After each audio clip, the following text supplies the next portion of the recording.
అలాగే నయం లేని రోగాలకి ఆయుర్వేద మందులు ఉన్నాయి.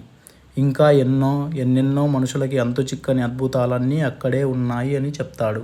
మరి ఇంకేంటి, ఈ మ్యాప్ను ఉపయోగించి మనం అక్కడికి వెళ్ళి వాటి సహాయంతో మన ప్రపంచానికి ఎంతో మేలు చేయొచ్చు కదా అని లీనా పండితుడితో చెబుతుంది. అవును లీనా, కానీ నువ్వు చెప్పినంత సులభం కాదమ్మా అక్కడికి వెళ్ళడం. ఒకవేళ వెళ్ళినా తిరిగి రావడం చాలా కష్టం అని చెప్తాడు పండితుడు లీనాతో. అది విన్న లీనా తన ఇంటికి తిరిగి వెళుతుంది. తను రాత్రంతా ఆ విషయం గురించే ఆలోచిస్తూ ఉంటుంది. ఏది ఏమైనా కానీ నేను మాత్రం అక్కడికి తప్పకుండా వెళ్తాను అని నిర్ణయించుకొని నిద్రపోతుంది లీనా. మరుసటి రోజు ఉదయం లీనా తన బ్యాగ్ సర్దుకొని ఆ మ్యాప్ను అనుసరిస్తూ తన మార్గాన్ని మొదలుపెడుతుంది.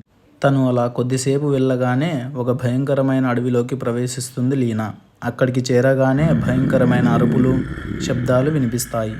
వెంటనే లీనా ముందుకు ఒక వెండి రంగులో ఉన్న నక్క ప్రత్యక్షమవుతుంది.